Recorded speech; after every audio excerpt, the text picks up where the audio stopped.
channel. Hola mga ka-master, I am Master Kukay Matafat. For this video guys, come and join me. Let's interact with the lumod of Negros Oriental. So without any further ado guys, let's get it on!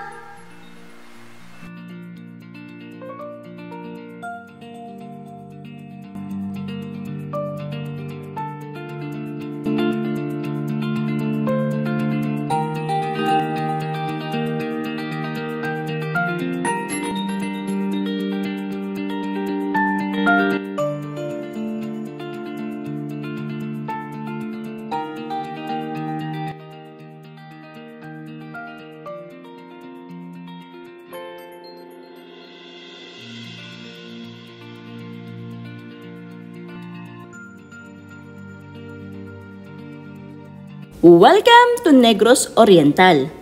It's a province in the Philippines, located in the Central Visayas region.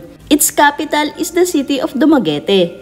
It occupies the southeastern half of the large island of Negros and borders Negros Occidental, which comprise the northwestern half. It also includes Apo Island, a popular dive site for both local and foreign tourists. Negros Oriental faces Cebu to the east across the Tañon Strait and Siquijor to the southeast. The primary spoken language is Cebuano, and the predominant religious denomination is Roman Catholicism. Dumaguete City is the capital, seat of government and most populous city of the province, with a population of 1,354,995 inhabitants. It is the second most populous province in Central Visayas after Cebu, the 5th most populous province in the Visayas, and the 19th most populous province of the Philippines.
Come on guys, let's now watch the dolphins or lumod in Bisaya.